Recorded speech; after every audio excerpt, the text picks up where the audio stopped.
तेज प्रताप यादव अभी किस बिल में घुसे हुए हैं, कोई बिहार का एक युवा तक नहीं खोज पा रहा है। इसके पहले यही बिहार की सरकार थी, एनडीए, यही नीतीश बाबू थे जो गले में भगवा गमछा, हाथ में रामचरितमानस की किताब लेके चलते थे, मुंह से सुंदरकांड का पाठ करते थे, हनुमान चालीसा का पाठ करते थे।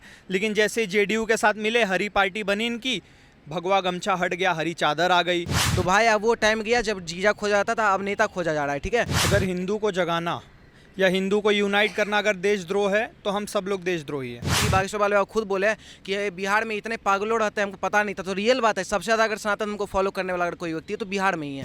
गलती क्या है पता है उनकी, कि वो हिंदुत्व की बात कर रहे हैं, हिंदू एकता की बात कर रहे हैं। यही उनका सबसे बड़ा गुनाह है। कभी यादव नरसंहार होता है, कभी छपरा में राजपूत नरसंहार होता है, कभी आपको भागलपुर में कहीं ब्राह्मण मरता है, कहीं दलित मरता है। ये लोग हिंदू के ही नहीं है, पहली बात। हम बस सेक्युलर बन के फिरते हैं, भाईचारा निभाते हैं, इसीलिए हम चारा बन जाते हैं। और धीरेन्द्र कृष्ण शास्त्री जी ने इसी चीज़ से हटके हमें अवेयर करने का काम किया, जिसकी वजह से उन्होंने इतनी बड़ी दुश्मनी मोल ली है। तो बागेश्वर धाम का जो विरोध कर रहे थे वो या तो नास्तिक थे, या तो थूका हुआ बिरयानी खाए हुए थे, या फिर मुगल के पैदाइशी थे।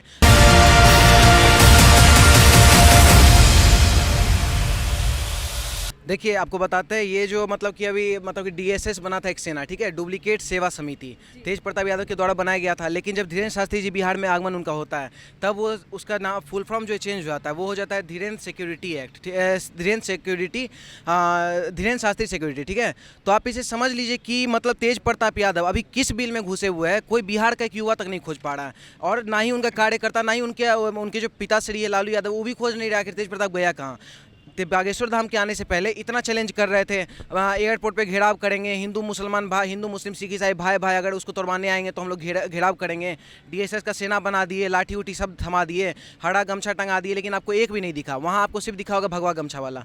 तो ये श्री राम सेना, श्री राम दल, बजरंग दल, विश्व हिंदू परिषद, बिहार में तो गली गली में इतना हिंदुवादी संगठन है ना कि कोई चाह के भी, कोई अगर मुगल का वंशज अगर चाहता भी होगा कि हम किसी को रोक देंगे साधु संत को, तो रोक नहीं सकता। हम तो क्लियर, हम तो हिंदू होने के बावजूद भी हम कह रहे हैं, अगर कोई मुस्लिम स्कॉलर आता है, अपना धर्म का प्रचार करता है और मुस्लिम में यूनाइट करने का बात करता है, जात पात से हट के बात करता है, तो उस मुस्लिम स्कॉलर का भी बिहार में स्वागत है। ठीक है, लेकिन अगर उसी जगह पे अगर कोई हमारे धर्मगुरु आते हैं, हमारे धर्म का प्रचारक आते हैं जो सनातन धर्म को लेकर चले, जो हिंदू राष्ट्र का मांग कर रहा है, तो इन लोगों को बहुत खलता है। तो क्योंकि ये लोग जो है शुरू से ही जो नीतीश कुमार चलते हैं, रमजान में 2 घंटा पहले छुट्टी देंगे, इफ्तार पार्टी करेंगे, थूका हुआ बिरयानी खाएंगे, तो इन लोग से कुछ उम्मीद रहा नहीं। तो ये जो तेज प्रताप यादव का जितना भी संगठन रहा था वो तो दिख रहा नहीं है। अब रहा बात भीड़ का, बात किए थे कि आपके भीड़ में कुछ नहीं होगा, ये नहीं होगा। कितना लोग जात पात से भी जो रहा था, यादव तो नहीं जाएगा, दलित तो नहीं जाएगा, क्योंकि तेज प्रताप यादव मना कर दिया। तो भाई अब वो टाइम गया जब जीजा खोजा जाता था, अब नेता खोजा जा रहा है। ठीक है, अब जीजा से हट के सब धर्म को लेके चल रहा है। तो कहीं ना कहीं बिहार के जितने पढ़े लिखे यादव है, जितने दलित है, जितने ब्राह्मण है, वैश्य शुद्ध, सब कोई वहाँ पहुँचे हुए हैं। मतलब हर एक जात धर्म का आदमी वहाँ पहुँच के उनका आगमन में उनको स्वागत किया है। और साथ में नौबतपुर में उनका इतना बड़ा कार्यक्रम रहा, अभी मतलब कि जैसा उनका इतना भीड़ जुट गया है कि बात तो हुआ था 3-4 लाख पे, 10 लाख 11 लाख इसके आसपास उनका आंकड़ा जाते जा रहा है, जिस वजह से मतलब कि ऑक्सीजन का वहाँ कमी हो गया इतना भीड़ देख के, जिसकी वजह से कि कुछ दिन के लिए उनका स्थगित भी किया गया प्रोग्राम।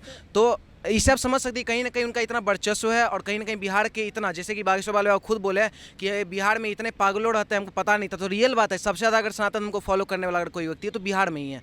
बस यही है, थोड़ा जीजा में सब अलग फर्क करते रहते हैं। तेज प्रताप की आपने बात करी, वो तो माने ही अपने विवादों को लेकर जाते हैं। उनके जो है आरोप कह लीजिए या विवाद, उन्होंने एक बयान दिया था कि जैसे ही धीरेन्द्र पहुँचे थे पटना, उन्होंने सीधा बोल दिया था कि ये हिंदू मुस्लिम कराने आए हैं, जिसमें धीरेन्द्र कृष्ण ने उनका पलटवार दिया था कि हम हिंदू कराने आए हैं, हिंदू मुस्लिम कराने नहीं आए। तो इस पर आपकी क्या राय है? देखिए, अगर मान लीजिए हिंदू मुस्लिम को बात आता है, बागेश्वर धाम वाले बाबा तो अभी आए हैं बिहार में, पहली बार आए हैं। इससे पहले जो ये रामनवमी हुआ था उसमें मस्जिद जला, बजरंग दल का कितना कार्यकर्ता पिटा, कितना हिंदू का घर जला, उसमें कौन सा हिंदू मुस्लिम कौन करवाया था। उसके बाद MY समीकरण का आप लोग माई समीकरण लेके चलते हैं, मुस्लिम और यादव समीकरण, लेकिन उसी जगह पे आप लोग खुद यादव, कहीं ना कहीं RJD को लोग यादव का पार्टी बोला जाता है। और वो उसी जगह पे अगर नीलम यादव को पीरपैती गाँव में अगर बीच रोड पे कान, नाक और स्तन तक काट दिया जाता है एक औरत का, तो उस पर कोई तेज प्रताप और कोई यादव समीकरण उसमें नहीं चलता है। ठीक है, तो ये लोग हिंदू मुस्लिम खुद करते आए शुरू से, दंगा फसाद जितना होता है सब RJD जदयू महागठबंधन जब से रहता है तभी से ये लोग हिंदू मुस्लिम तो छोड़िए, तो हिंदू में लड़वा देते हैं। कभी यादव नरसंहार होता है, कभी छपरा में राजपूत नरसंहार होता है, कभी आपको भागलपुर में कहीं ब्राह्मण मरता है, कहीं दलित मरता है। ये लोग हिंदू के ही नहीं है, पहली बात। तो बागेश्वर धाम का जो विरोध कर रहे थे वो या तो नास्तिक थे, या तो थूका हुआ बिरयानी खाए हुए थे, या फिर मुगल के पैदाइशी थे। अब रहा बात कि बागेश्वर वाले बाबा बोले हिंदू करते हैं, ये फैक्चुअल बात है, क्योंकि बागेश्वर वाले बाबा का आप कोई भी आप स्टेटमेंट उठा के देख लीजिए, आज तक वो मुस्लिम के खिलाफ कुछ बोले ही नहीं है। हाँ, उनका खिलाफ रहता है जिहाद के खिलाफ, सेक्युलर हिंदू को जगाने का काम करते हैं और वामपंथ के खिलाफ बोलते हैं। तो इन लोग का ऐसे भी यहाँ देश में रहने का जगह नहीं है। अगर इसके विरोध में बोलते हैं बागेश्वर वाले बाबा, तो हम लोग का दिल से उनके लिए सम्मान है। सर, आपसे जानना चाहूँगी, तेज प्रताप यादव ने हाल ही में बागेश्वर धाम वाले बाबा पर आरोप लगाया और उनको देशद्रोही बोला है, तो आप क्या सोचते हैं? अगर हिंदू को जगाना या हिंदू को यूनाइट करना अगर देशद्रोह है तो हम सब लोग देशद्रोही हैं, और खुशी से देशद्रोही है, गर्व से देशद्रोही हैं।